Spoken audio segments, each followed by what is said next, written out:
What's up, y'all? Jay Spru, movies, music, sports, and life.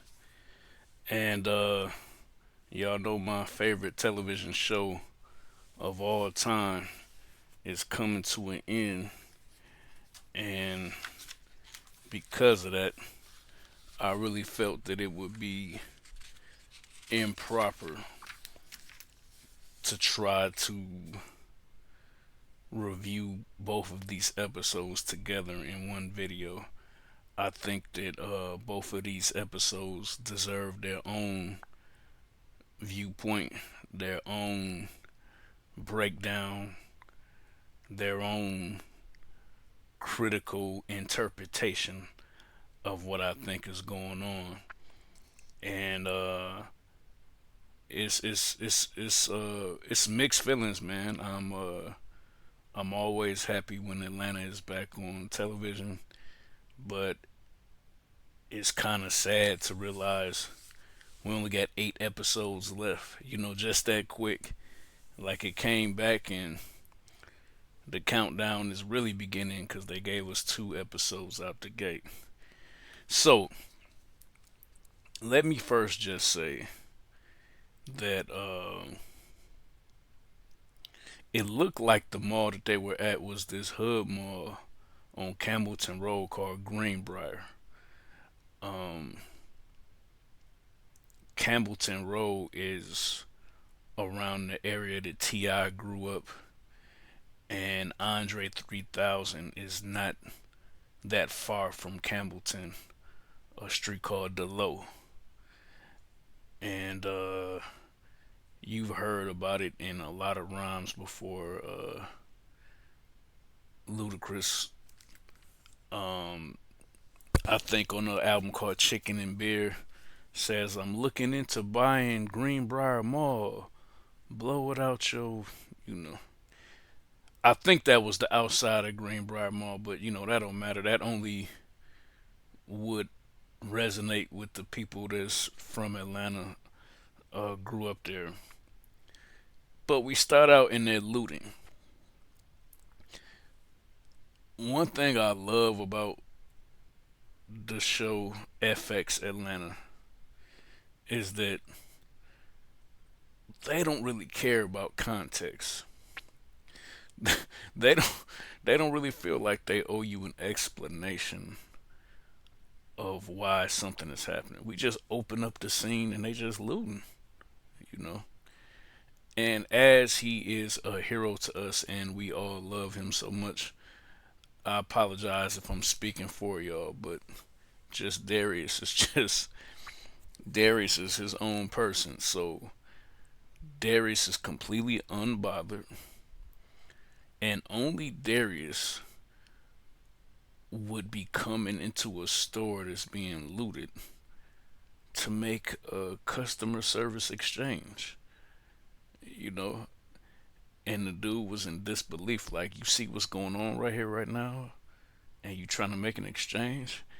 And he goes in the drawer. You think you're gonna give him the money, and then he just steals and loots the drawer. Now, there's a woman on a wheelchair that moves, electronic wheelchair, electronic slash mechanical wheelchair, motorized. I apologize. She has a motorized cart, and she moves extremely, extremely slow. And she represents Karens, white women who feel that black people are the scourge of the earth. Everything that we do is wrong, and they're gonna bring us to justice.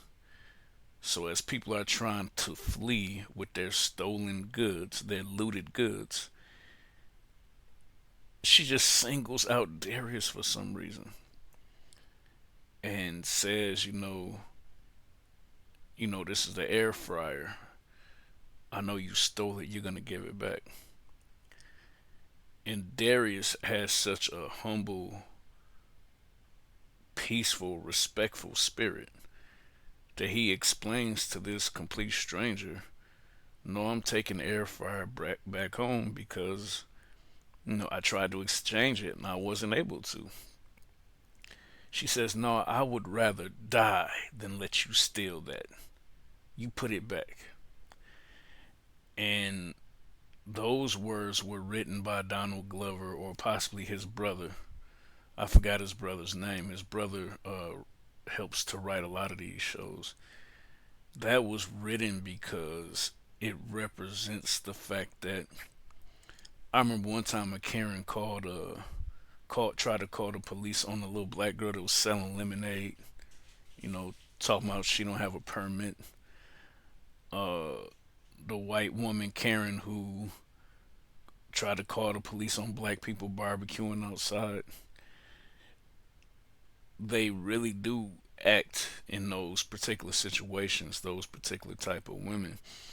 They do act as if they would rather die than to see us have happiness or the perception of us getting away with something, even if they are erroneous in their accusation and what they think they see is going on. It doesn't matter to them. They'd rather die than to see us be happy or to see us be our typical Negro uh, criminality uh,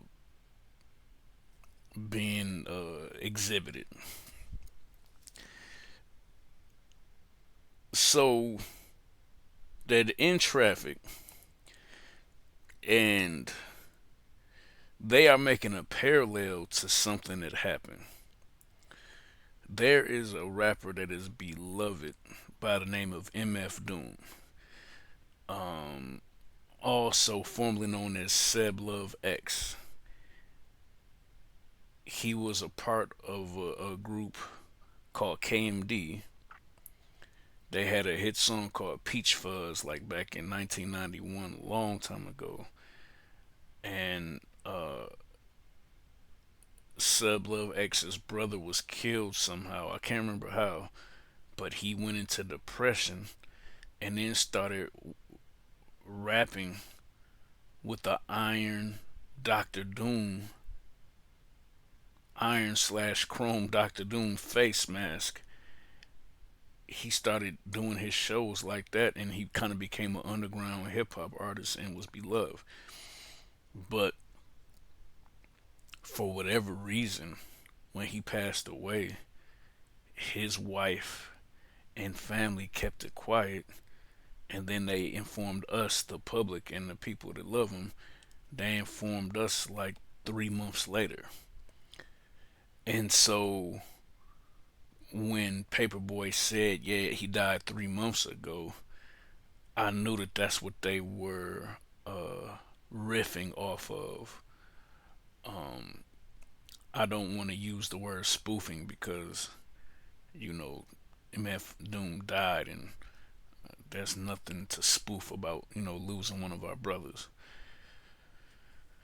But I guess the song was on the radio, and Darius was trying to show some love to him, but he noticed this white woman was coming down I 85. And that was another thing. Atlanta, the TV show, always exaggerates everything.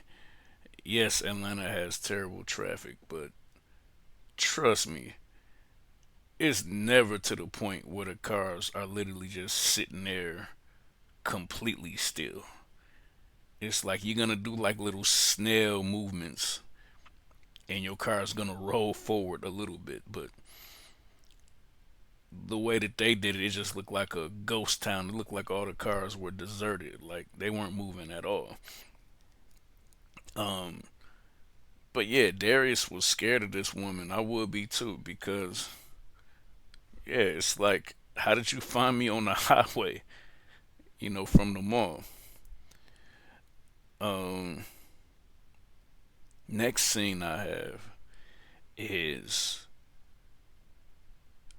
I don't. It's just something about Van. They got out of the car, and my first words was, "Damn, Van is fine." AKA Zazie Beats. She is just, yeah.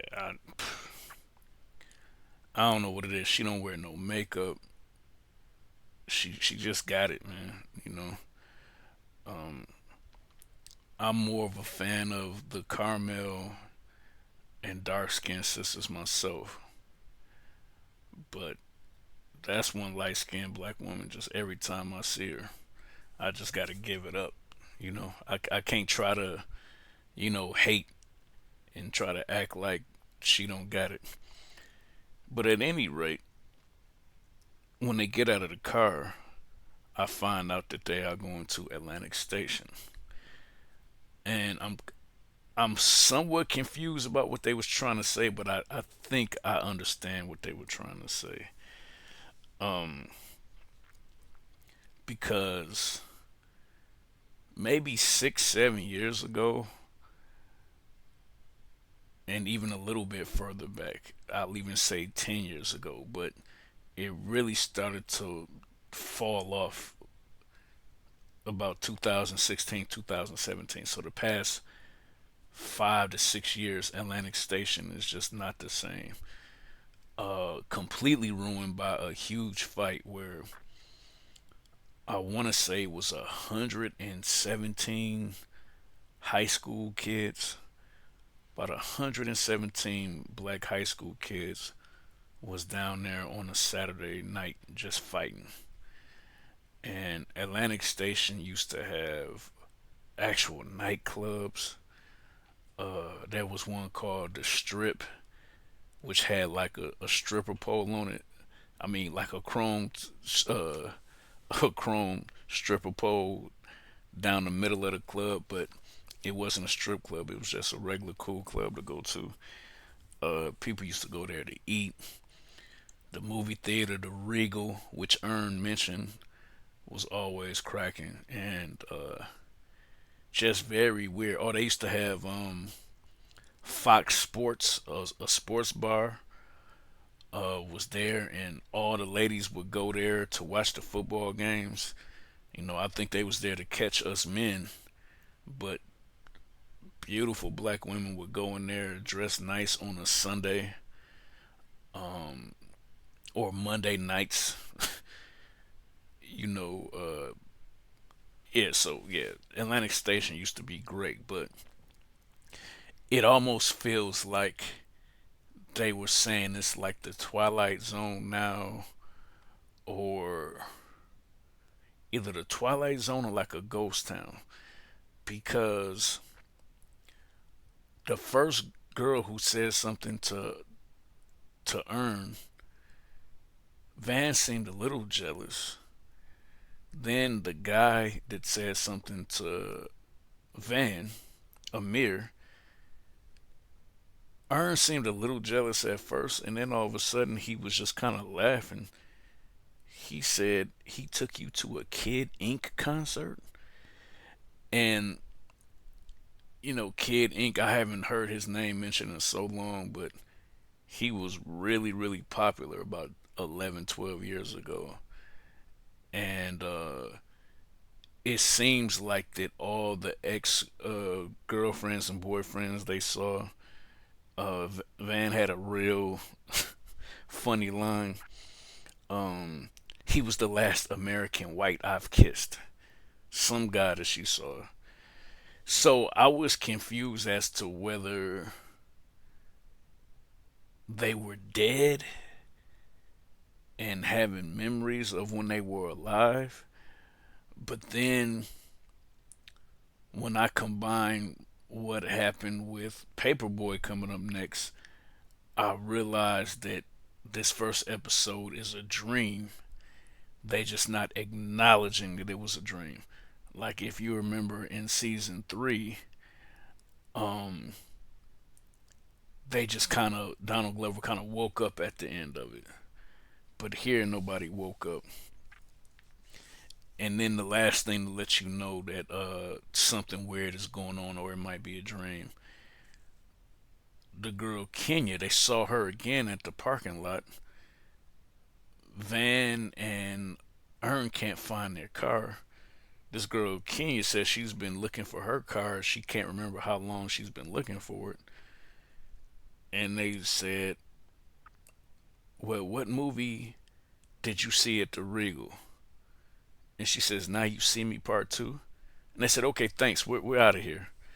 Because I think they, in their mind, they knew that that meant trouble. Because according to my research, Now You See Me Part 2, that was like a musician slash heist movie with Morgan Freeman, Mark Ruffalo, aka The Incredible Hulk. They came out in 2016.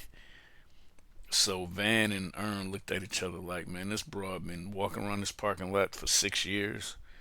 You know, that was just too weird for them, so they had to get out. Um, I don't know what kind of GPS this Karen had for Darius, but she found him again, you know, and he just got to higher ground so that she couldn't get him.